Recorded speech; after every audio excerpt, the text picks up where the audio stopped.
Tá começando mais um Te Contei Histórias de Vida comigo, Camila Preto, e com a Cíntia Requena.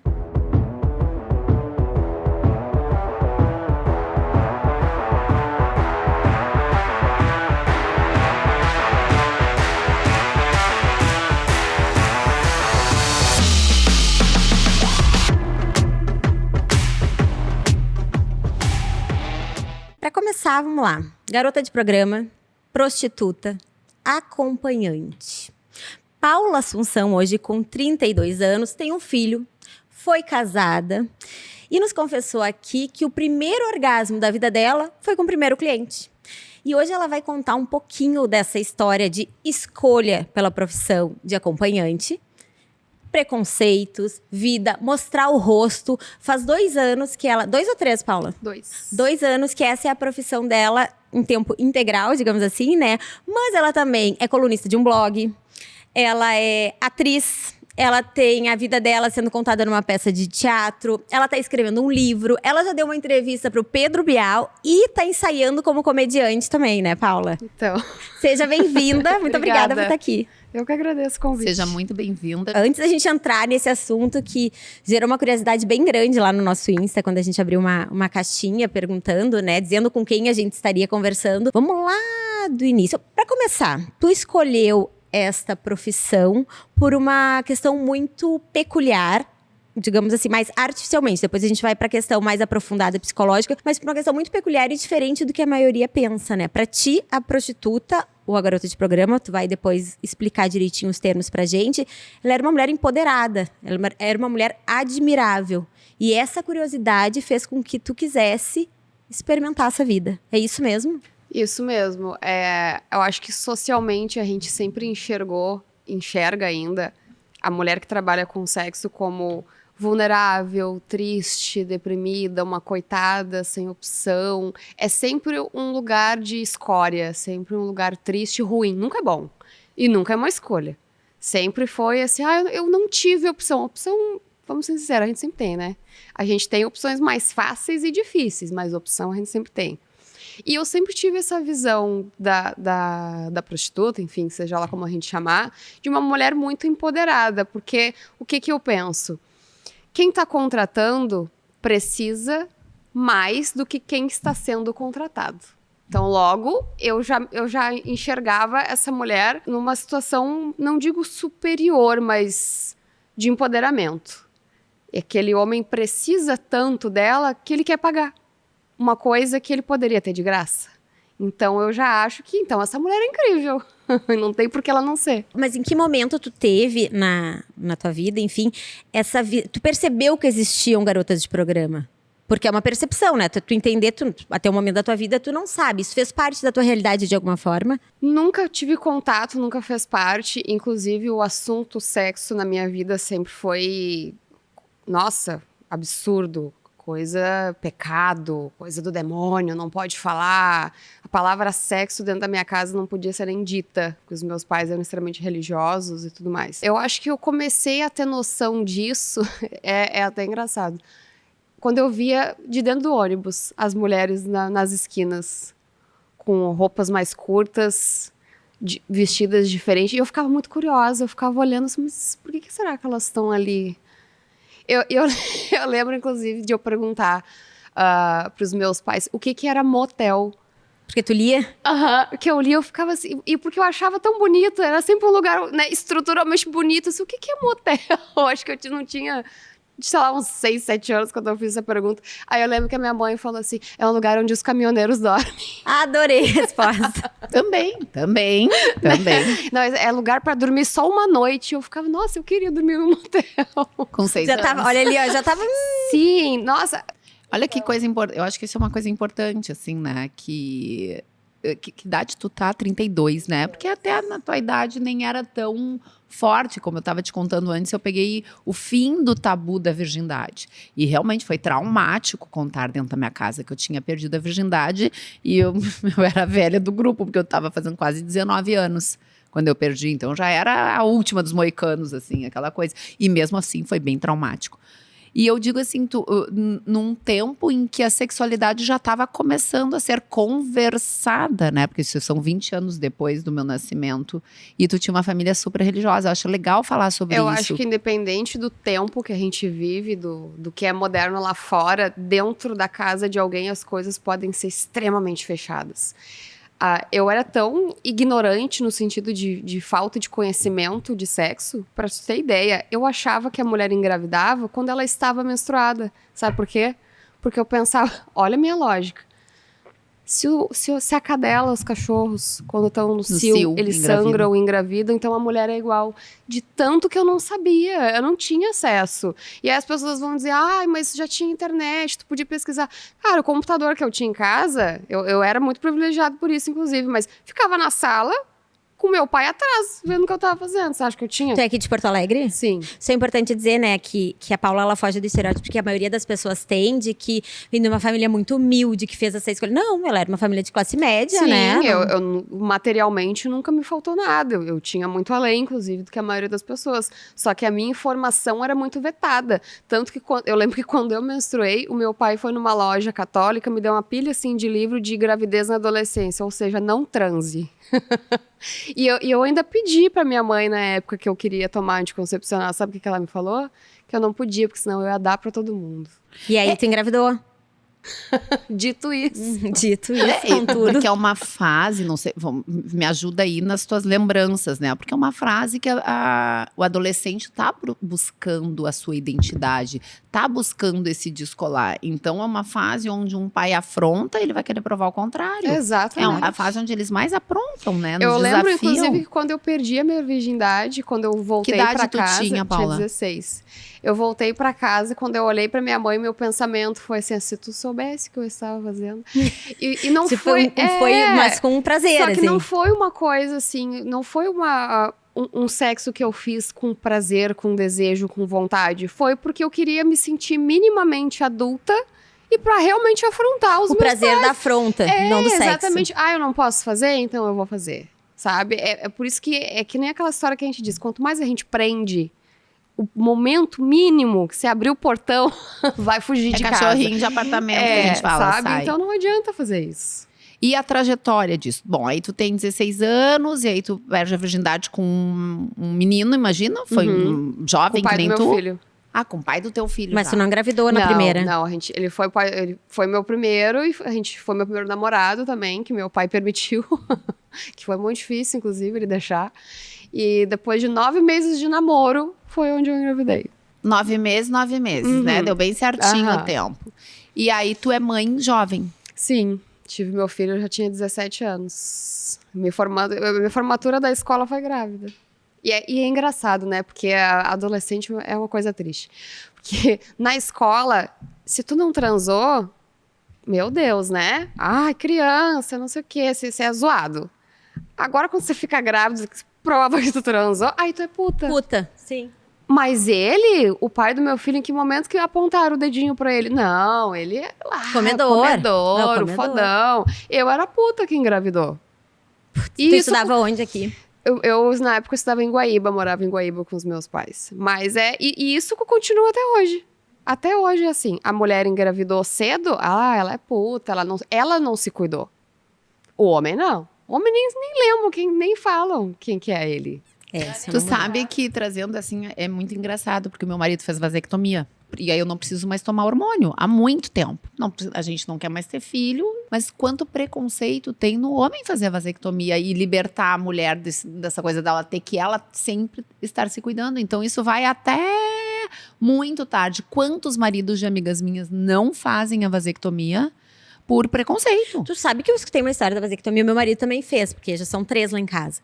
E aí, por causa dessa situação, a Alice nasceu, tipo assim, não, eu não aguento, mas eu não quero voltar a tomar anticoncepcional. Ele foi lá e fez. Mas eu escutei um relato de uma parente minha que disse assim, o fulano, o marido dela, ele tem um quê de perder a masculinidade fazendo a vasectomia. Eu achei aquilo tão arcaico, mas é real. Bom, pra tu ver Existe como começa, isso. Isso não, Será não- que eles acham que fazendo a vasectomia eles não gozam mais? Que loucura, não tem essa ligação, é Eu da não cabeça. sei. Às vezes, quando vê, ele até pensa isso. É, gente, né? não, eu acho Pra que é não bem isso, Paulo, acho que mexe muito na masculinidade, sabe? Porque vai mexer na masculinidade e assim, e eu acho que tá muito mais no preconceito, na falta de informação, porque o que tu traz aqui do início, que a falta de informação, a falta de abertura, a falta de conversa sobre uma situação causou um monte de circunstâncias, de consequências. Teu filho provavelmente tem uma completamente diferente, que vocês devem conversar muito com ele, tanto o pai quanto tu. Mas isso é muito recorrente na nossa realidade, recentemente com grupos de amigos. Essa era a conversa e era visível a visão do pai e da mãe com as crianças de como tratar o início da vida sexual. As mães pensavam, e eu acho isso interessante porque assim, a gente tá falando de uma coisa de tempos atrás, mas isso ainda persiste, essa dificuldade de falar de sexo, que momento falar de sexo, o pai acha que tem que falar assim, a mãe acha que tem que falar assado, e os casais E aí estavam... ninguém fala nada. Não, e os casais estavam debatendo fortemente, assim, discordando, não, porque não é hora assim, porque é hora porque ele tem que ser um comedor, porque ele tem que ser um pegador, não, mas não... E olha o mundo que a gente tá, né? Olha que século que a gente tá e as discussões seguem as mesmas, então... Eu acho que o maior erro dessa questão de quando é a hora, qual é a idade certa. Para começar, para mim, não existe idade certa. Isso vai conforme o tempo de cada um. Vai ter crianças ali de 10 anos que já vão estar com a sexualidade despertada e vai ter que se falar disso. E vai ter adolescente de 15 anos que não tá zero afim, entendeu? Eu acho que o que mais se peca é nessa questão, sabe, de não observar. Os pais não observam o filho, ou observam e fingem que não viram, sabe? A menina começou a se esfregar e disse, fecha as pernas, não faz isso, se comporta, mocinha, que não sei o quê. Cara, isso causa um bloqueio absurdo. Já tá dizendo que é errado, né? Sim, Conhecer nossa, o corpo. tanto que eu fui me desbloquear sexualmente de tanto bloqueio que os meus pais me botaram, não tem muito tempo. E isso, o tanto de mulher que passa isso, e às vezes homem também. Mas é essa coisa cultural. Uma amiga minha disse que um cara que chegou a ser namorado dela, eles transavam e ela disse que ela gostava de se tocar durante o sexo. E ele achava aquilo horrível. Ela se alia, e daí depois ele veio com várias outras coisas de machismo, e assim, da nossa eu até sei idade. porque ele achava isso horrível. Tu sabe? Me conta. Conta que eu quero saber, eu vou Porque falar pra isso é ela. um comportamento feminino da atriz pornô. Da mulher que é suja, da mulher que é depravada. Não, da mulher dele. A mulher dele não pode ser isso. E é muito engraçado que o homem, ele tende a procurar esse comportamento da atriz pornô, da puta na cama, daquela que se entrega, que faz tudo, com a acompanhante. Agora, com a esposa em casa, vamos supor que ela tenha vontade de fazer isso, o que tu andou fazendo? Com quem que tu andou? Tu não era desse jeito, ele vai achar ruim. Então é uma coisa que o homem, ele quer que a mulher faça, só que quando ela faz, ele acha ruim. Porque o homem Mas isso tem é essa cultural, tendência. Paula. Sim, ele tem a tendência de colocar a esposa, a namorada, quase num pedestal, numa santidade. E eu acho que isso tem muito a ver com... Já entra um Freud aí, né? Já, com aquela imagem da mãe. Porque ele faz essa imagem da mãe. Ela é minha, não posso fazer isso. Não posso dar um tapa na cara da minha mulher quando a gente estiver transando, se ela tiver Que é a afim. questão dos homens, que eles mesmos falam, né? Que eles têm, quando eles estão pegando mulher, transando, comendo, nos piores termos, enfim, eles contam pros amigos. Claro. Peguei fulana, não sei o que dizer. Quando eles já querem alguma coisa mais séria, essa conversa não rola com os amigos. Então, tu já vê que tem algo errado aí, né? É culturalmente muito estranho ainda. Pode falar de uma, mas a outra não. Deixa quietinho. Uhum. E tu acha assim, porque a gente também. E das habilidades, né? Eu tô no 3º casamento e eu tenho uma relação muito de cumplicidade com meu marido. E eu tento cumprir dentro desse casamento todos os papéis. Um dia eu me ataquei e disse assim: cara, vai lá, amante. É uma sacanagem com a esposa, a amante. Porque a filha da mãe tá sempre depilada, tá sempre escovada, maquiada. Ai, é verdade. O filho nunca bate no meio. Tu tem que transar.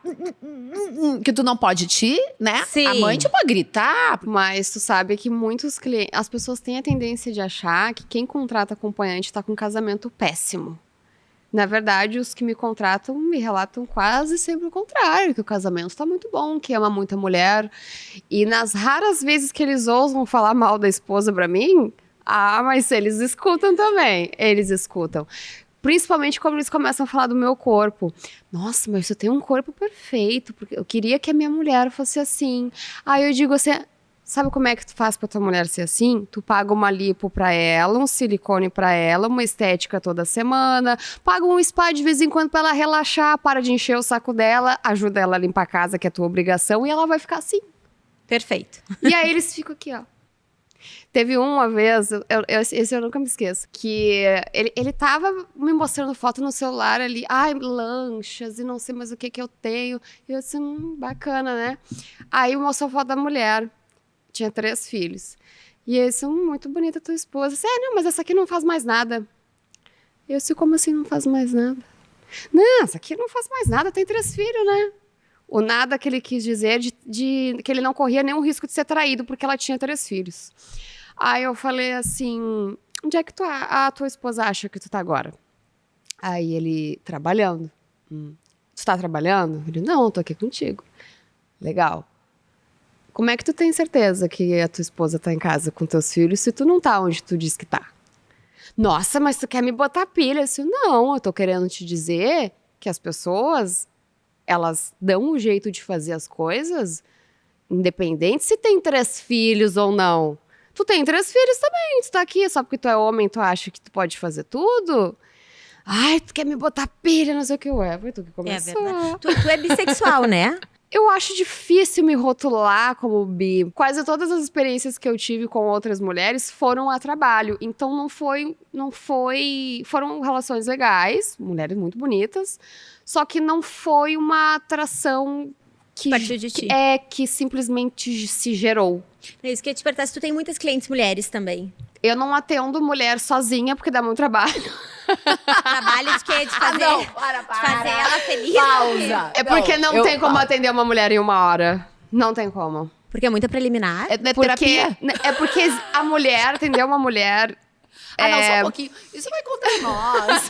Aí, olha só, caiu tudo por terra. Sabe por quê? Acabou conosco. Porque não tem como, mulher quase todas as mulheres que me procuram nunca tiveram alguma experiência com outra mulher ou tiveram poucas. Então eu já sei que essa mulher vai chegar muito travada, que eu vou precisar dar uma atenção, que a gente vai ter que conversar. Não é uma coisa que a gente vai chegar tirando a roupa.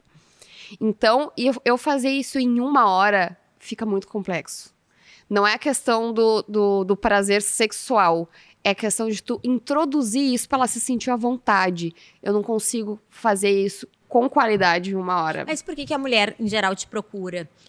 Já que ela não é dela ter essa experiência. Porque ela Por curiosidade? porque sente segurança por eu ser um pouco mais pública. Primeiro, ela sabe que não vai vir outra pessoa, que é muito comum, né? Infelizmente, fake, essas coisas. E porque elas veem que eu converso, que eu não sou a mulher que vai chegar partindo pra cima. Que é exatamente o que ela não quer. Só que isso, num tempo, fica complicado. Mas eu acabo atendendo muito casal. Casal eu atendo pra caramba. Mas tu é tipo psicóloga, assim, tipo assim, obrigada, encerrou por hoje? Não. Olha, já me contrataram nesse intuito, viu? Porque não, tu falou 1 hora é pouco, né? Mas é que, assim, na verdade... O teu horário já acabou. As pessoas têm a tendência de achar também que o homem que contrata acompanhante, ele quer transar. Óbvio. Tá, às vezes ele acha que ele quer transar, só que nunca é. Nunca é. Isso eu te garanto 100%. Nunca? Nunca é. Esse nunca é o motivo principal dele ter me contratado. Esse é o motivo que ele acha que é. Que socialmente ele acha que é, porque ele tem que transar. O homem tem que transar, é isso que a sociedade diz. Às vezes ele tá precisando conversar, ele tá precisando de carinho. A maioria dos meus clientes é absurdamente carente. Quando você tinha me perguntado dos bastidores, né? Qual que é a posição que eles mais pedem? Papai e mamãe, abraçadinho. Eu fiquei chocada com isso que ela disse. Não, as pessoas acham, atendimento de acompanhante deve ser uma putaria, vocês devem fazer de tudo. Cara... Não sobe na parede, não chama de lagartixa? Nada, 90% das vezes é papai e mamãe abraçadinho, é cafunézinho depois, é isso aí. É muito raro. Geralmente as coisas só evoluem para um negócio mais pegado quando já não é o primeiro atendimento. Porque as pessoas vão ficar pasmas. Mas o homem precisa de intimidade para se soltar. Não é assim. Eles não chegam depravadíssimos no primeiro atendimento. Na verdade, a maioria dos homens que eu atendo, ele tá tremendo que nem um adolescente quando eu chego lá. E às vezes eles têm já os seus mais de 50 anos, já tem uma carga de experiência. Eu boto a mão neles, eles estão assim, ó. Mas também porque eles se sentem intimidados. Primeiro que eu sou alta, fisicamente eles já se sentem intimidados. Mas porque aquela coisa do estou indo transar. Eu já sei o que eu vou fazer, preciso arrasar. Essa mulher, ela transa com várias pessoas, ela tem experiência, eu preciso ser o melhor, pelo menos no dia. Então ele já vai com esse peso, com essa ansiedade, e chega lá tremendo que nem adolescente, parece que nunca transou na vida. Voltando um pouco lá, imagina tu teve uma educação extremamente conservadora. Nem tive. Religiosos, assim. Não, mas eu tô falando da tua educação religiosa, né? E pros teus pais, como é que é isso hoje pros teus pais? Porque tu fala abertamente, né? Tu bota a responsabilidade bastante nessa falta, não neles, mas sim nessa falta de informação. Como é que é essa lida hoje? Tem relacionamento com eles? É tranquilo? Com a minha mãe eu não tenho relação já faz uns 13 anos que a gente nem se fala. Sei onde ela mora porque outras pessoas da família têm contato. Mas não vejo, não sei nada dela. Se ela sabe de mim, não sei. Com o meu pai, eu tenho relação até hoje. Só que a minha família não é aquela coisa, assim, de se ligar toda hora, sabe? A gente se vê, data comemorativa, aniversário, é isso aí. Mas em algum momento tu teve essa conversa, pai, o meu trabalho é esse? Tive que ter quando saiu a entrevista do Bial. Porque daí eu fiquei pensando assim, tá, ele saber pela TV vai ficar estranho. Já tinham, provavelmente alguém já tinha contado. Certamente. Mas aí porque geralmente é uma profissão que todas buscam esconder, né? Assim. E aí eu mandei mensagem no WhatsApp pra ele, avisando assim, olha, pai, eu queria te falar que eu dei uma entrevista pro programa do Bial, falando sobre o meu trabalho, que é de acompanhante. Mas pode ficar tranquilo, tá? Que não tem nada de putaria na entrevista.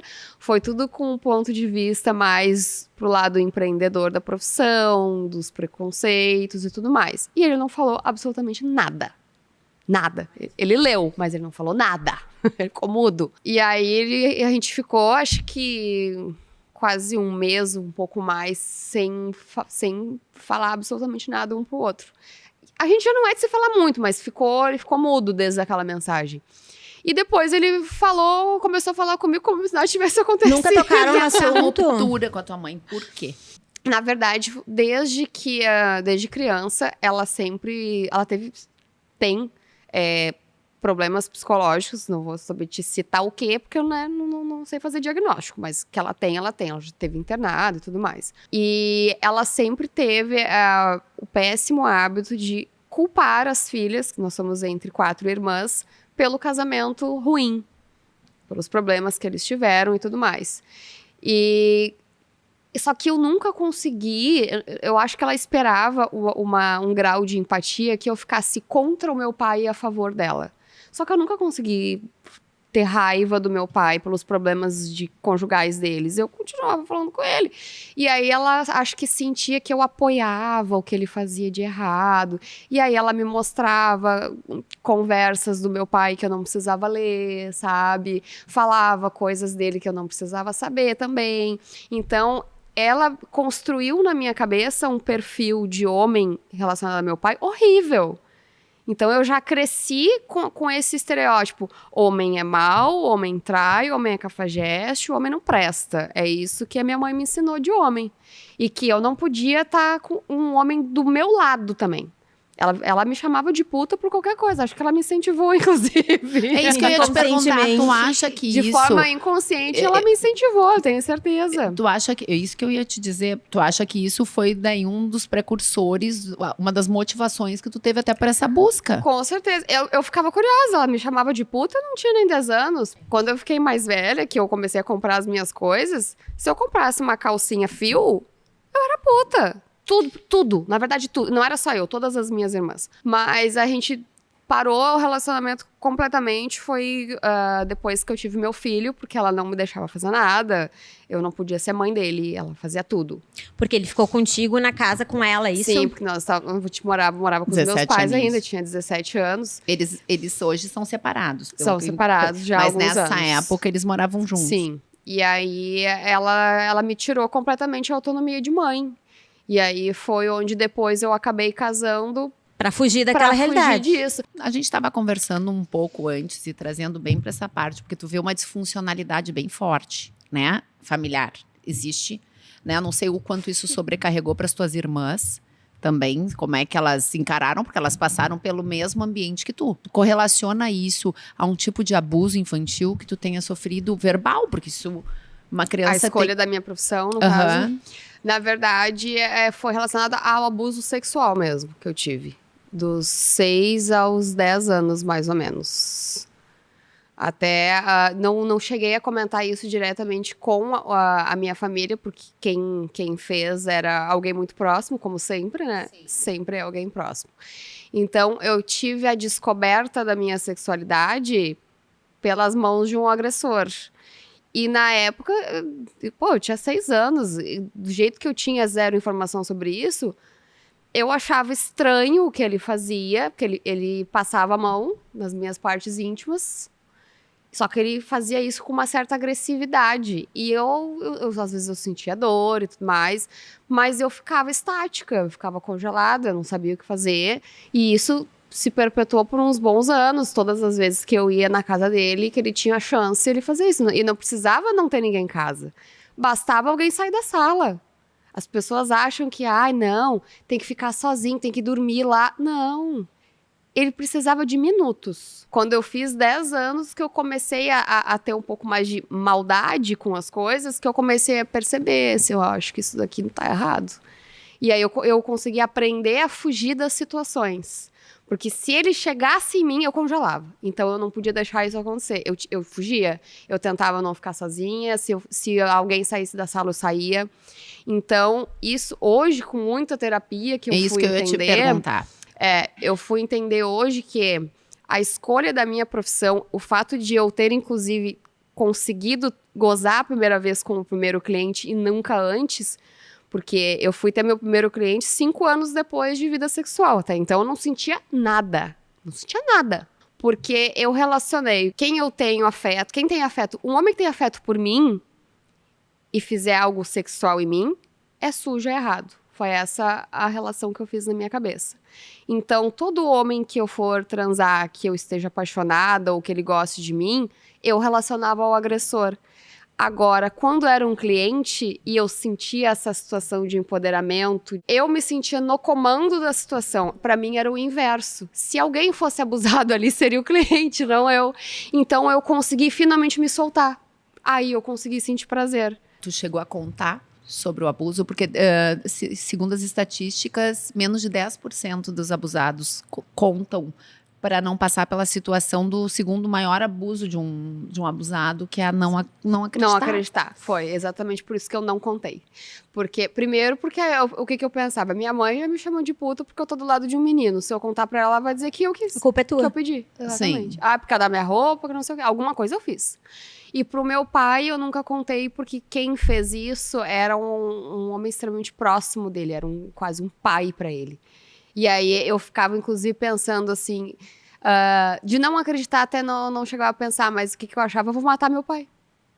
Até hoje meu pensamento é esse. Vou matar meu pai, ele vai infartar. E tu disse que tu teve uma sexualidade muito cedo, né?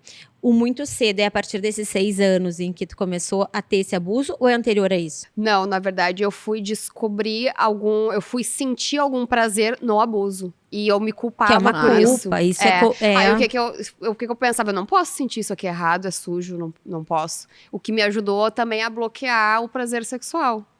Então, o que aconteceu foi que pra mim, durante um atendimento, era completamente distante de tudo isso. Porque era um homem que eu não tinha afeto nenhum, nem ele por mim, eu não conhecia ele, nem ele me conhecia. Eu não tinha por que me sentir vulnerável, porque ele não conhecia nada sobre mim. E tu já te apaixonou por alguém que não é cliente, por exemplo? Já, claro. Tu já teve depois, Sim. mas isso porque tu disse que o teu primeiro orgasmo foi com um cliente. Sim. Mais velha. Aham. Com Eu tinha 21 anos já. 21 anos. E tu, desde os 16, na vida sexual. Entre os 16 e os 21, tu gostou de alguém, mas tu nunca tinha conseguido fazer a entrega. O que acontece? Isso até meses atrás eu comecei a entender isso. Qual que era o meu processo? Conheço alguém, tá? Transei, senti prazer, tudo certo, maravilhoso. Comecei a perceber que estou apaixonada, caiu tudo. Não sinto mais nada. Meu tesão acaba. Porque eu relaciono lá com o abusador. Sim. Claro. Porque começa a ter vulnerabilidade, começa a ter troca de afeto. Não posso, tá errado. E aí eu fui perceber que eu sentia isso com o meu último namorado. E eu comecei a me bater. Eu disse, cara, é isso? E aí eu comecei a fazer a terapia e agora tá... Tu tá no meio da terapia. Sim. E aí ela conseguiu me ajudar a entender. Tô tentando desfazer esse nó que eu criei, sabe? Esse primeiro cliente que tu teve, como é que foi esse primeiro cliente no sentido... Como é que teve esse acesso pra ele saber que tu estava disponível a fazer isso? Como é que tu cobrou da primeira vez? Se foi estranho fazer cobrança? E foram pro motel, foram pra onde? Meu primeiro cliente, quem arranjou tudo foi um cafetão, porque era 2011. A gente não tinha autonomia que a gente tem hoje, não era só botar foto num site que nem eu faço hoje. Sim, que sabe, cafetão é uma profissão extinta, né? Mais ou menos, né? Mais ou menos. Mas não tem mais o poder Mas que eles tinha estão antigamente, ameaçados. né? Então, Eles não são mais tão necessários como eles eram antes, mas muitas meninas ainda usam. são dependentes, mas enfim. Ele que arrumou tudo pra mim, eu entrei nisso através dos chats do Terra, na época. O que eu fazia muito? Eu catava lá os carinhas do chat, não sabia, na época não tinha como você mandar foto, nada, era aquela coisa alto, não sei o quê, sabe? Você lembra que você descrevia como é que era fisicamente? E aí, nessa busca, eu tava numa fase, assim, eu queria muito sentir alguma coisa, eu não conseguia, isso me enlouquecia. E aí, se eu começar a transar com uma pessoa que eu não conheço, eu começava a fazer isso. Eu tava num desespero, assim, de sentir alguma coisa. E eu marcava encontro com os caras direto no motel. Nunca nem via. E aí, eu comecei a pensar, falta só eu cobrar. Né? Tu chegou a transar sem cobrar. Sim. Um desses caras que eu saí, falou, eu tenho um cara pra te apresentar, que era o tal do cafetão. E aí eu fui lá, era na frente da Redenção, uma sala comercial que ele tinha, onde ficava todas as meninas esperando o cliente. Aí eu fui lá, aí a gente trocou uma ideia e tudo mais, e aí ele disse, tem um cliente pra ti hoje. Eu disse, tá, apavorada, né? Aí lembro que foi no Motel do Centro. Lá Meu Jesus. E aí ele nos levava, era muito engraçado, ele nos levava e nos buscava de moto. Te largava na frente do motel, tu entrava a pé. Era teleentrega. Tá, mas tu era uma menina de 21 anos. E eu achava o máximo. Eu me sentia incrível. Tu sentia o que tu queria sentir. Eu sentia uma adrenalina muito forte, mas não era medo. Nunca senti medo, nenhuma vez. Nunca. Sempre foi uma adrenalina de o que vai acontecer, não sei o quê. E aí, quando eu entrei, assim... Eu lembro que ele é um cara muito simpático. E não era nenhum galã, não era um cara que eu ficaria se eu encontrasse numa festa. Mas foi muito querido comigo, assim. Diz ele na época que eu era a primeira acompanhante que ele tinha contratado. E eu, na minha cabeça, se tu soubesse que tu é a minha primeira também, mas não contei. Não contou? Não. Vai dizer que eu não sou contei. experiente. Exatamente. Eu sou novata? Exatamente, não podia correr esse risco. E aí, cara, foi um momento que... minha cabeça se acendeu, assim. Foi a primeira vez que eu estive com um homem com alguma intenção sexual que eu não fiquei travada. Eu me senti completamente no comando da situação. E aí eu adorei. Eu disse, pronto, é minha vocação. Quando há profissão, via de regra, quando tu começa a conversar com as meninas, quando tu começa a tentar entender, tu acha que tem a questão do abuso envolvida, geralmente não, porque tudo... tem exceção e tudo, né? Ou de uma infância mais disfuncional? Eu achava até que quase todas as mulheres que eu conversei já sofreram algum abuso. Então, a gente dizer que tá ligado ter sofrido um abuso com ser acompanhante, então todas as mulheres seriam acompanhantes, porque quase todas já sofreram um abuso. É isso que eu te perguntei, mas mais do meio das acompanhantes mesmo, assim, que tu tenha a oportunidade da conversa. Eu achava que vinha assim de família desestruturada, teve algum abuso, mas de novo todas as pessoas já passaram de alguma forma por isso, então eu acho que é muito de como tu vai levar isso pro depois. Acho que a gente tenta tirar o melhor das situações que a gente vive. Algumas mulheres vão às vezes ficar extremamente traumatizadas, não vão querer transar nunca mais, outras vão virar acompanhantes, outras vão ter uma vida normal, entre aspas, entendeu? Mas eu acho que talvez o padrão maior entre as mulheres que são acompanhantes seja decepção envolvendo algum homem. E eu acho que é justamente que a gente escolhe, quem escolhe, né, essa profissão, é justamente porque causa esse efeito contrário, quase de vingança. De, um homem me decepcionou, abusou de mim, não sei o quê. Agora, se ele quiser ficar comigo, ele vai ter que me pagar. E quem vai mandar sou eu. Então, eu acho que é muito viver o inverso, sabe? Entendi. Essa questão que tu estava falando, né, das tuas irmãs, do abuso. As tuas irmãs não vivenciaram abuso dentro de casa. E hoje tu tem relação com elas ainda? Sim, com uma delas não. Com as outras duas, sim. Não é uma pauta entre nós. A gente muito pouco falou sobre isso. As poucas vezes que eu toquei no assunto, elas nunca me comentaram ter passado por alguma coisa. Não sei se não quiseram contar ou se de fato não passaram. E aceitam bem tua profissão? Sim, super. Pois então, a gente estava conversando, né, que teve um momento, faz 2 anos, né, que tu assumiu, que quando a Paula começou, ela começou com outro nome. E aí, conta a Paula, ela disse que é muito difícil viver uma vida dupla. Então, foi aí outros motivos que fizeram tu dizer, não, meu nome é esse, minha cara é essa. Eu acho que meio que a sociedade nos obriga a viver a dupla identidade, inclusive. Muitas mulheres não querem isso.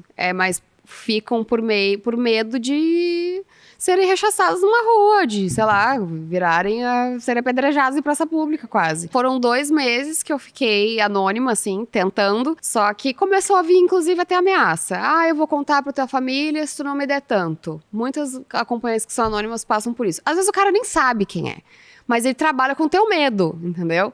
Eu sei quem tu é, vou contar pro teu pai. Se tu não me der, não fizer um pix agora. E aí isso foi me cansando. E aí cada vez que eu saía, o que tu faz na vida? Tinha que inventar, sabe?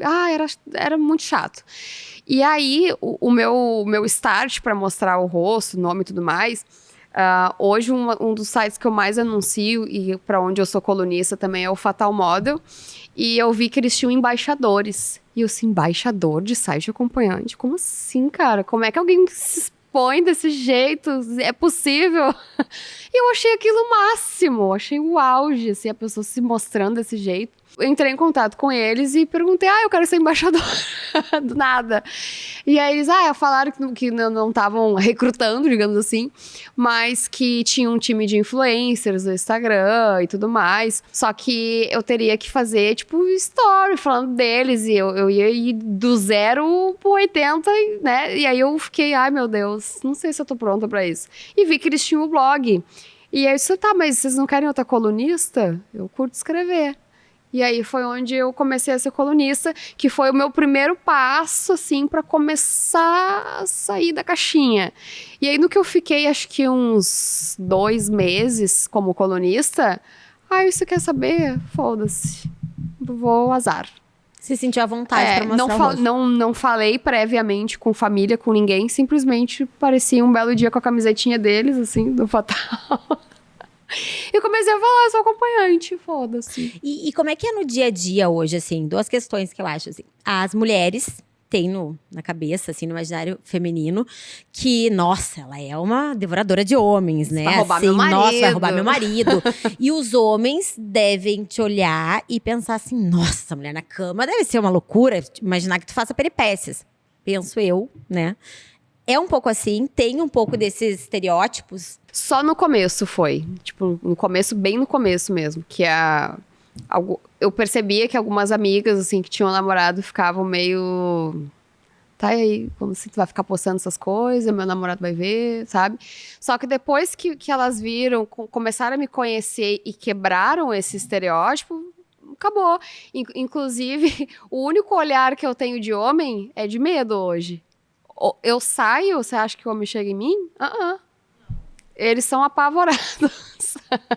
Primeiro que eles sempre falam que eu intimido, a começar pela minha altura. E aí, se eles sabem o que eu faço, ficam aqui quietinho, mudos. E essa tua exposição, isso acabou que respingou alguma coisa no teu filho? Porque tu já falou que teu filho não mora aqui. Então, Sim, eu acho que blinda ele de alguma certa forma de bullying. Ele enfim. mora nos Estados Unidos desde 2018. Eu fui me expor em 2021. No começo, assim, eu fiquei meio sem coragem de falar pra ele. Mas Não foi nem por ele julgar, é aquele pensamento de mãe, assim, de acho que meu filho não tá preparado pra saber que a mãe dele transa, sabe?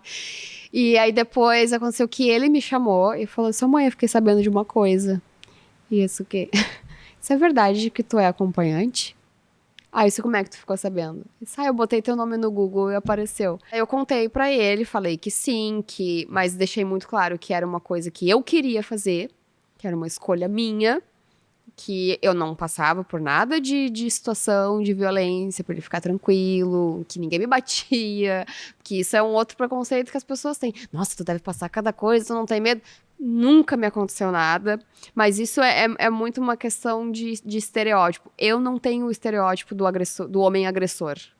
O homem agressor não me procura, porque ele sabe que ele corre o mínimo risco de eu revidar, porque eu sou grande. Com relação ao meu filho ainda, ele super aceitou. Na verdade, ele ficou exatas 24 horas sem falar comigo, que ele ficou chateado de eu não ter diretamente contado, ele ter descoberto. E aí, depois ele perguntou, eu lembro da frase dele ainda, ele perguntou assim, mãe, tu tá feliz fazendo isso? Eu disse, tô. Então, eu também tô. Pronto. Deixa eu te perguntar uma coisa, tirando esse lado bom, né? Nem tudo são flores. Claro. Já pegou, assim, cliente, tipo, mau hálito, horroroso, tipo, muitos. socorro, queria ir embora? Muitos. A questão... Foi embora? Já foi embora? Nunca fui embora. Mas a questão de higiene... na verdade, foi as únicas vezes que eu passei dificuldade. Nunca aconteceu violência, mas higiene... Literalmente, já ensinei um homem de mais de 60 anos a tomar banho. Porque o que acontece? Cheguei... Gente, pensa no cheiro. Sabe aquele cheiro que invade o quarto? Eu já tinha... Tá me dando um negócio, tá acionando minha ínsula. Eu vou explicar isso pra E você. ele queria que eu fizesse oral nele, tá? Detalhe. E aí, o que tu falou? Paula. Tipo assim, tá, eu faço, amor, mas vai lá e lava Não, o pinto eu na fiz pia. pior. Eu peguei a mão. Ele pediu, eu não tinha falado uma palavra, só observei. Ele tava deitado, eu tava em cima dele, peguei a mão dele, botei a mão no pau dele e falei assim: cheira a tua mão. Ai, que horror. Ele fez assim, ó. Desse jeito, nem ele aguentou. Você quer que eu faça oral assim? Eu vou tomar um banho, né? Isso é. Só que o que ele fez? Ele foi. Isso foi. Eu tô contando um caso específico, mas foram várias assim. Isso é mais uma questão de educação que as pessoas não têm, de formação. Ele molhou o pau dele, ele não lavou. Ele só passou embaixo da água e voltou com a mesma minhaca ali. Nem mexeu na pelezinha, não fez nada. Nada. E aí eu fiquei só, porque eu sabia que ele ia fazer isso, mas eu fiquei, não, eu quero ver qual é o grau de situação que eu tô vendo aqui. Voltou, aí eu disse assim, vamos lá que eu vou te ensinar como que tu lava o teu pau. Tu cobrou quanto a mais por isso? Devia. Dobra o cachê, Claro. gente. Aí ele ficou lá, eu puxei a Sério? pele e mostrei o branco não. que tava. Eu disse, tu tá Não. vendo isso daqui? Cadê a mãe desse E menino? eu ainda traumatizei ele, que eu falei, sabia que tu pode perder o teu pau por causa disso aqui? Ah, daí ele vai lavar pra sempre agora. Sabia que causa amputação peniana sujeira? E é verdade. No Brasil, tem até uma estatística. Nem sabia De disso. tantos homens que têm o pênis amputado todo ano por conta de sujeira. que nojo. Sujeira. Aí no que ele voltou pra cama, olha só, tá limpinho agora, né? Agora tu faz? Aí eu falei pra ele assim, se eu chego com este cheiro, vou tomar um banho, volto, tu ia me chupar? Ele ficou quieto. Ai, eu tô com vergonha, é pra tu ficar com vergonha. Eu quero que tu fique muito constrangido hoje pra que tu não passe mais por isso. E ele era casado. E eu falei pra ele, tu transa com a tua esposa? Faz um tempo que não sei por que tu acha. Ela não deve conseguir te ver pelado, cara, porque o cheiro deve invadir o quarto. Eu falei tudo que ele precisava ouvir, porque, olha, se esse homem não aprendeu a tomar banho depois desse dia... Eu entendi errado, ou o sexo oral é com camisinha, o feminino, ele tem que fazer em ti com algum preservativo? Pra eu fazer nele, eu uso o preservativo Tá. dele. Agora, se ele... raramente eles vão fazer em mim. Porque eu dou pra todo mundo, eu devo ser cheio de doença, né? Eles acham isso. E o segundo, porque são péssimos. Mas se eles quiserem fazer, eles tem que ter algum tipo de proteção também ou não? Até tem como, mas é muito complicado a proteção pra mulher. Porque tem duas opções, tá? Ou é a camisinha feminina, que deixa aquele anel maior pro lado de fora. Ou a outra que é bizarra, que é, sabe o plástico PVC de cozinha? Botar na frente. De tudo? Ele vai lamber um plástico? Eu acho que nem faz aí, né? Fica muito Não, bizarro. sabia que existia. Ai, eu não. tô descobrindo Pois cada então, coisa. eu vi lá no hoje, descritivo, São- tem alguma coisa que me chamou atenção. que São fala as sobre duas isso. possibilidades de fazer oral numa mulher com alguma proteção. Mas ainda assim, não proteger mesmo Não vai. protege. E tem alguma coisa que tu não faz? Ah, o famigerado anal, né? Isso? O anal tu não faz. Ah, o anal, entendi. O anal. O famigerado anal. Já atendi também. Mas tu não faz anal e nem deixa fazer em ti, é isso? Tu não coloca nada pra fazer nele. Mas muito homem me procura querendo inversão. Muitos. É porque eu tenho perfil, entendeu? Mulher alta, tatuada, com cabelo raspado. Ah, ela é dominatrix, certeza. Vai querer, vai Se fazer. sentem à vontade pra te pedir. É. Tu vê, né? A tua altura é uma coisa que tu comenta muito. Qual é a Eu tua sou alta, altura? eu sou alta. 7'8". Eu sou alto. Isso é um protetivo. É, Tu vê isso como um fator de proteção. Sim, As tatuagens. eu inclusive vou de salto atender pra eles intimidar mais eles ainda. A tatuagem. Quantas? Ah, tenho mais de 30 já. Mas é que é um perfil físico. Eu não cheguei nisso com esse objetivo. É porque eu curto mesmo. Mas eu aprendi a usar ao meu favor. Tanto que quando eu disse que eu não sou o perfil do agressor, é por isso. Porque ele olha pra mim, existe alguma possibilidade de eu pelo menos dar uma arranhada na cara dele. Alguma coisa eu vou fazer. Agora, se é uma mulher baixinha, menorzinha, que ele vai ter mais uma certeza que ela não vai saber se defender, essa é a mulher que geralmente corre mais risco de sofrer violência. E tu Isso num já contexto soube de geral. casos, assim, de amigas, de colegas que já sofreram violência pelo perfil? Eu tenho um grupo no WhatsApp com vários acompanhantes aqui de Porto Alegre que a gente usa pra se proteger, assim. Tipo, se alguém atendeu algum cara que não foi legal, ou foi golpe, alguma coisa, a gente se avisa. E já teve vários, já mandaram fotos com o rosto destruído, assim, ó, de apanhar. Caso de pedofilia, cara, tem muito nesse meio, vocês não fazem ideia. Eu já tentei muitas vezes denunciar, só que, infelizmente... Mas eles mostram, eles expõem pra vocês os casos de eles pedofilia? fazerem pedidos envolvendo criança. E geralmente são os filhos. Eles não nos levam a sério. E não tem provas também? Não, mas na verdade é porque eles não levam a gente a sério. Se eu chego hoje na delegacia da mulher quebrada e eu falar que eu sou acompanhante... Não dá em nada. Se eu falar que eu fui estuprada, mas isso aí eles não olham nem na minha cara. E esse preconceito depois que tu... E porque isso é um preconceito, né? Gente. Em níveis mais altos e graves. Mas esse preconceito que tu sofre aí numa delegacia, enfim, quando tu te assumiu quem tu era, o que tu fazia, tu sofreu das pessoas na tua volta de alguma forma? Nunca. Nunca. Pessoalmente, eu nunca sofri nenhum preconceito. Super tranquilo. Nunca. Em nenhum lugar nenhum. E sobre esse teu, tu estava contando sobre alguns casos, né? Tu tá lançando um livro, né? Que é justamente, que é uma das coisas que deixou a Paula também muito conhecida, que é o fato de que ela posta no Instagram dela conversas de encontros que não ocorreram, né? De coisas que tu não considera, que tu nem aceita. Fala um pouquinho desse livro pra gente e dessa história, né? Que nem tu disse, que tu só aceita quem tu quer. E tu já fez essa experiência em boate e viu que não era pra ti. Tu avaliou o mercado, né? E esse mercado de boate não é pra ti. Hoje tu atende onde? Hoje eu atendo só em motéis e hotéis. E só através de site. Não fico em lugar nenhum, assim. A questão dos prints começou porque as pessoas acham que o difícil do nosso trabalho é ir atender. Não é. Essa é a parte mais fácil, na verdade. Ir atender é fácil. O difícil é a parte do filtrar até chegar em quem tu vai atender. Porque a gente recebe uma falta de educação completamente sem noção, mensagem agressiva, os caras mandam foto do pau pra gente, assim, olha, completamente do nada, sabe? E até tu conseguir filtrar toda essa podridão e chegar num cliente que tu vai atender, você se estressa pra caramba. E aí eu, recebendo essas mensagens, eu já tava por aqui, assim, de estresse. E eu disse, cara, eu preciso fazer alguma coisa com isso aqui. Isso aqui tem que servir pra alguma coisa, não é possível. E aí eu comecei a printar essas conversas absurdas de pessoas, sempre de pessoas que eu não atendia. Tirava, claro, nome, número, pra não identificar ninguém. E postava no Instagram, para as pessoas verem o que eu tava vivendo.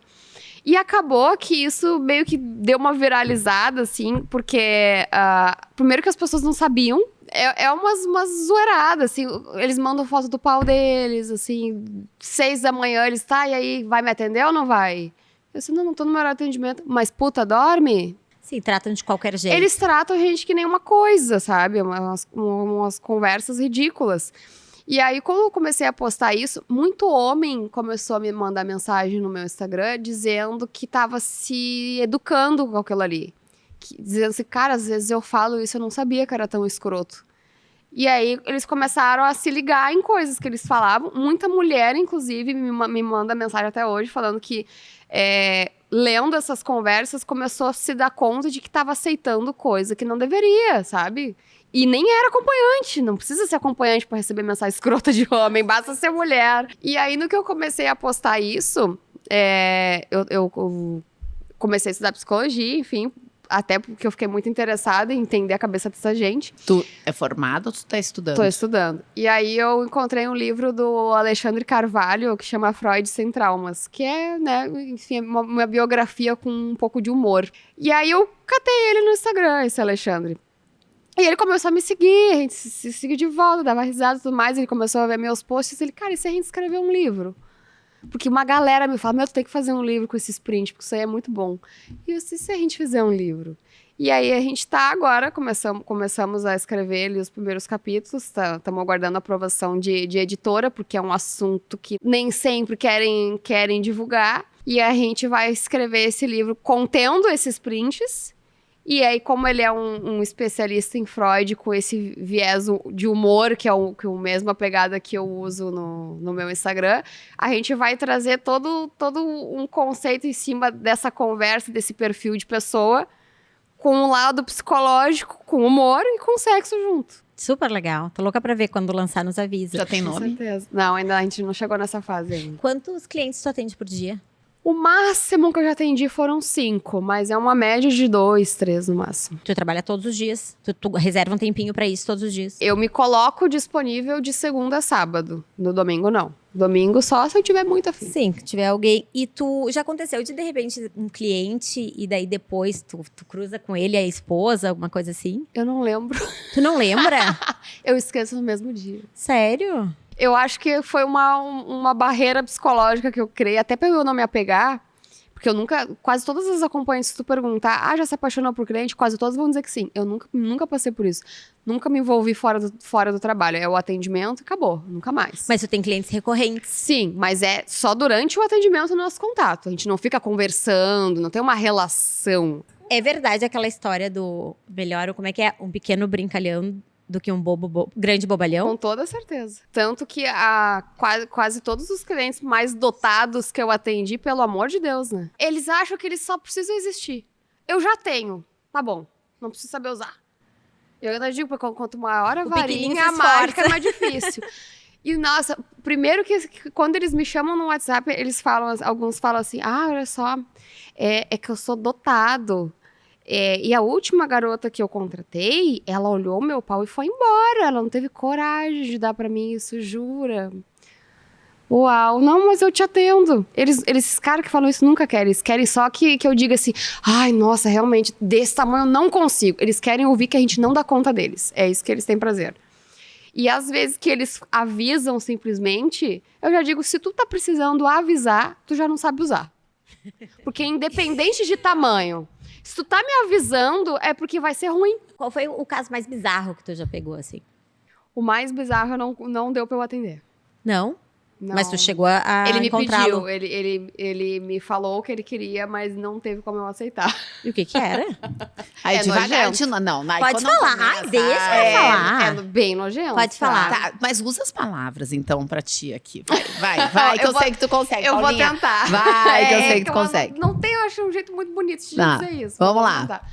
Ele era americano, cara, me chamou em inglês, eu já sei que vem bomba. Esses caras vêm pra cá, acho que eles têm aquele pensamento de não tô, ninguém me conhece. E aí, o que ele queria? Ele queria que ele iria colocar, no caso, 1 litro de iogurte dentro da região anal dele. Como ele faria isso, não me pergunte. E depois que tivesse tudo lá dentro, ele queria que eu bebesse direto dali. Entendeu? Gente. A gente conta essa história no show de comédia, a gente diz que é um iogurte grego. Ai, Gente, para, que não vou mais. loucura! Acabei, Eu tenho acabou. coisas inimagináveis. Mas agora tu falou aí, conta pra gente Aham. do teatro que tá. Da peça de teatro agora no início do mês foi lançada, né? Como é que é o nome? Iogurte grego. E, e também Com nessa mirtilos. tua. Aí que tu tá te aventurando na vida de comediante. Conta um pouquinho. O teatro foi um grupo de teatro que entrou em contato comigo, né? Que elas estavam fazendo uma peça que se chama Meretrizes, sobre a vida de acompanhantes, prostitutas, enfim, de diversas classes sociais, idades.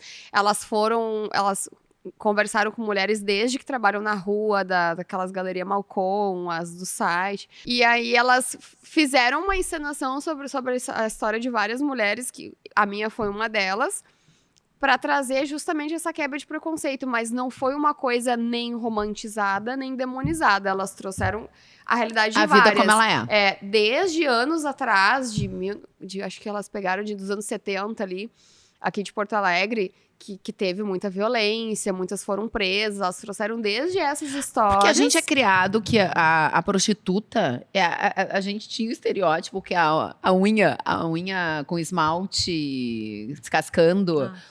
Tanto que fala a unha de puta pobre. O cabelo, que 5 metros de raiz, Mecha. Aham. né? Sim. Essa coisa já estaria estereotipado, porque realmente a condição, muitas vezes, que se saía da rodoviária e se passava ali pela vontade. Às vezes tu viu umas coisas trash também, né? Não era assim um ambiente, vamos dizer, de higiene, vamos botar assim. Então tu tinha também uma imagem de ser uma coisa chocante. Mas é da uma realidade profissão, que né? existe ainda. O que muda é que, às vezes, por pior que seja essa realidade, muitas mulheres, às vezes até por falta de autoestima, querem estar ali ou acham que esse é o lugar delas, entendeu? Porque a sociedade coloca elas ali também. Tanto que, se tu for ver, os piores lugares em termos de estrutura são sempre nas favelas da cidade. Nunca é no centro, nunca é num lugar nobre. Lá a prostituta não entra, Deus o livre. E na peça elas trazem exatamente isso. É uma visão bem estereotipada em contraste com a realidade. Então elas trazem esse choque. Né? Meretrizes. No teu Instagram tem toda lá a agenda. É um teatro, uma peça. Isso, é o teatro do Projeto Gompa. Ficou muito bom, elas já foram muito premiadas. Elas tiveram uma peça que foi pra Rússia, inclusive. E já o show de comédia foi porque eu tive num podcast do Thiago Oliveira, que é o Homem Sem Tabu, e vários vídeos acabaram viralizando, e a gente vai né? Ele já é comediante há 8 anos. E disse, se tu fizer um show comigo, isso aqui, tu tem tanta história pra contar, isso por que não, né? E a gente tá nessa agora. E aí, tu tá fazendo o show inteiro com ele ou ele te chama num pedacinho? Não, o show todo. Sério? Mas que Tu vê, né, pegada. que tá te trazendo umas outras oportunidades também, exatamente. né, Paula? Tá te refazendo, assim, em muitas coisas que a profissão mesmo tá te trazendo. São Até portas que porque estão se abrindo. Eu acho importante as pessoas verem também que a mulher que trabalha com sexo, o lugar de trabalho dela não é só numa cama, num hotel, entre 4 paredes que ninguém vê. Pode ser vários lugares, até porque o mercado sexual, ele é amplo, ele não é só o sexo em si. O mercado sexual inclui também quem tá gravando, quem tá atrás da câmera. E outra, né? Com essa sabe? internet, hoje existe um mercado paralelo agora, né, Claro. Paula? Porque se tu não quiser mais o contato físico, tu não precisa mais. Sim, pode Né? fazer Tu pode só te o inscrever virtual. num canal e ficar só no Sim, as virtual. pessoas não são mais refém do contato Aham, direto. aham. A Bruna Surfistinha deu uma declaração um dia desses, dizendo que ela, não sei se 10 anos exatamente, ela disse assim, faz 10 anos que eu não sou mais prostituta, mas aos olhos das pessoas eu continuo sendo puta. É forte, né, isso? E aí eu quero que tu fale uma coisa que a gente falou lá atrás. Qual é a diferença de prostituta e garota de programa? Não, na verdade, o que se diferencia mais aí é o olhar social, porque é quase a mesma coisa. Porque ambas oferecem única e exclusivamente o serviço sexual. A diferença talvez seja que a prostituta, ela tá geralmente na rua, que é o que as pessoas definem. Ninguém vai olhar uma mulher na rua e vai dizer que é uma garota de programa, né? Vai dizer que é uma prostituta. E ela eu tenho a impressão de que é a mulher que fica mais ela esperando o cliente, não o contrário. Já a garota de programa é, como diz o nome, é programado. Ela não vai ficar ali esperando até o homem aparecer. Ele vai ter que vir até ela e depender da disponibilidade dela para ser atendido. A prostituta acaba sendo mais o contrário, mas ambas oferecem somente o serviço sexual. Já a acompanhante, o que é o que mais muda, é que o nosso serviço, o meu serviço, por exemplo, hoje, ele não é só sexual. Quem me contrata, ele tá me contratando pela companhia. Ele não está me contratando exclusivamente para transar. Tanto que muitos me chamam para jantar, me chamam para sair, para ir numa festa, num barzinho. Não necessariamente ele vai me pagar para transar. Vai, às vezes, incluir, quase sempre, vai. Mas não é uma obrigatoriedade. Já a garota de programa e a prostituta, sim. Tu tem um namorado? Já tive, mas não dá certo. Não deu certo, ciúmes. Na verdade, no meu caso, não é nem questão de ciúmes. É porque, como eu fiquei um pouco mais pública, acaba que quem sofre o preconceito é o homem, não é nem eu. Ele é o corno, ele é o idiota que tá com a mulher, que tá dando pra todo mundo, sabe? Tem toda essa coisa. Vamos pra nossa caixinha? Quer fazer aí? E depois dessa resposta dessa caixinha, pra gente encerrar, eu gostaria só que tu nos falasse um pouquinho sobre a legislação, como é que tá? Isso é uma dúvida mesmo. Essa aqui não valeu, porque tu já respondeu no próprio... Se ela já tinha se apaixonado por um cliente. Respondeu. Ela adora pegar mais de um, isso ela tá aqui, ó, sempre.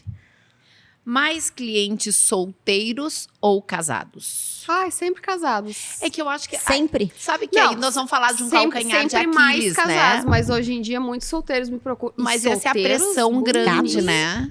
Paula, tu não acha que essa é a pressão grande? Que afinal de contas tu faz o papel da traidora. Eu me colocando no lugar da esposa, que eu muito faço isso, muito já me senti culpada, inclusive até porque eu já fui casada, já fui muito traída no meu casamento, então eu sempre fico com aquele olhar de estou ajudando uma mulher a ser traída.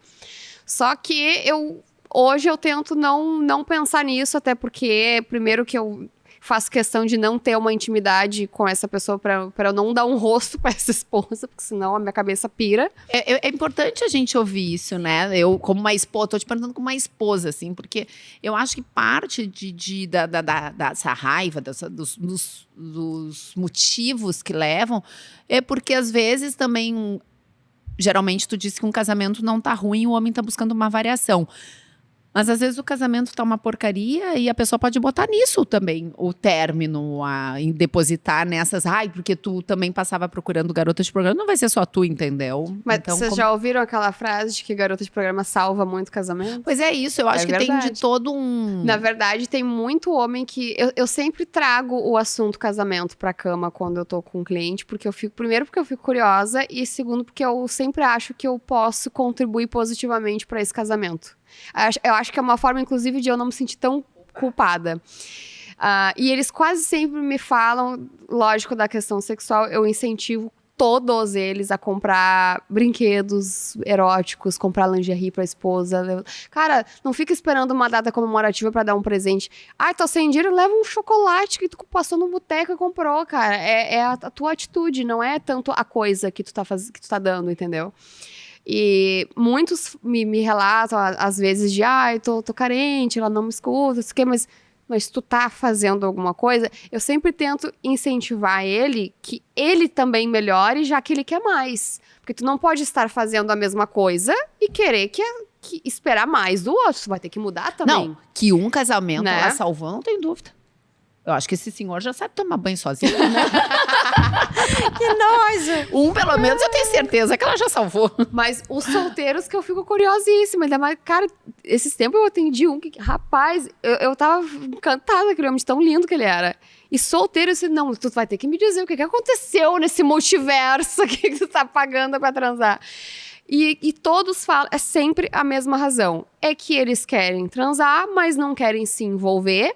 E porque eles acham que, às vezes, eles querem só uma coisa de uma noite, não querem uma relação, e ficam com aquele peso de, se ela estiver esperando algo mais que eu não vou dar, eu vou ser o cara cafajeste que só iludiu, não sei o quê. E porque financeiramente sai até mais barato. Você não precisa levar pra jantar, não precisa ligar no dia seguinte. Exatamente. E porque não tem aquele peso também de aquela coisa de quando a gente vai conhecer alguém, de tentar mostrar que eu sou o melhor, que eu sou legal, fazer a pessoa se interessar em mim. Ele não tem isso, ele só precisa ir. Ele só precisa ir, me encontrar, ser educado comigo, que já tá bom. Ele não precisa fingir ser alguém super legal pra eu me interessar nele. Então, é muito mais isso daí. Podia ficar horas aqui conversando. Tem várias coisas que eu quero saber, depois a gente continua. Mas pra gente terminar, então, conta um pouquinho como é que tá a legislação hoje. Hoje a profissão, ela é legalizada, mas não é regulamentada. Ela tá legalizada faz uns 20 anos, tá na classificação brasileira de ocupações, assim como dona de casa, por exemplo. Só que o fato de ela não ser regulamentada complica na hora de tu declarar. Por exemplo, hoje eu tenho um CNPJ porque eu tenho que dizer que meu dinheiro vem de algum lugar, né? Então, só que quando eu vou fazer um CNPJ, não tem como eu colocar lá que eu sou garota de programa, que eu sou acompanhante, que eu trabalho com sexo. Não existe? Não tem? Então, eu acabo tendo que colocar a coisa mais próxima, mas que ainda não é a realidade. Então, a gente basicamente mente para pagar imposto. Que absurdo. E o empregador e o cliente têm algo relacionado a isso? O cafetão, sim, né? Que daí já entra no crime de rufianismo, que é quando, vamos supor que eu acabei de atender um cliente e ganhei R$500 e tu ficou com 100 desse atendimento. Daí é cafetinagem. Daí não pode. Tu tá ganhando dinheiro em cima do meu atendimento. Agora, as boates, antigamente era assim. Hoje em dia, elas encontraram um meio de se legalizar, fazendo o quê? Por que a bebida é tão cara dentro de uma boate? Porque o lucro deles vem da bebida e do aluguel dos quartos. O que uma garota de programa ganha dentro de uma boate é inteiramente dela. Às vezes eles estipulam um mínimo, só para dar uma... né, para ter uma base. Mas se eu chegar lá num Gruta Azul da vida e cobrar, sei lá, R$1.000 um programa, os R$1.000 é meu. Ai, Paula, obrigada. Eu que agradeço. Obrigada. Sucesso com a peça, sucesso com a O vida agora de livro. comediante, com o livro. E o presente? Eu trouxe o presente. Tá aqui, eu tá aqui quero. na minha mão. Tá, sim, Deixa eu eu ver. quero Aqui, ver. ó. Esse presente tem história. E nos 2 meses que eu atendi anônima, em 2021, quando eu voltei, olha a ideia da pessoa Voltou da achar onde? que essa Deixa eu máscara, ver. quando eu voltei a ser acompanhante, achar que tá. essa máscara a pessoa não vai me reconhecer, né? Eu era o Clark Kent de óculos. Realmente. As tatuagens tu também não tinha. Tinha, mas eu tirava com Photoshop. Olha o trabalhão. É isso que ela disse, que dava muito trabalho. Muito trabalho. E aí eu usei essa máscara por 2 meses nas fotos que eu postava. E depois eu enchi o saco e, quer saber, mostrei meu rosto. Bem, que E nós vamos tristeza, ficar mulher. Bota, a deixa eu ver máscara como que fica em caiu. ti. Exatamente. E agora quem vai botar? A máscara que Será caiu. Se a gente bota, a gente... Caíram tira as as máscaras. Zé, te prepara hoje, te prepara. Ai, que linda essa máscara. Olha ali, ó. Essa é bonita. Será que a gente... Aí eu acho que eu adquiri alguns conhecimentos agora. Tô sentindo. Ai, obrigada, Paula. Nada, foi um Quando vê a prazer. máscara sumiu. Vai ter empréstimos, todos podem usufruir. Eu vou fazer revista, hein? Olha aqui, ó.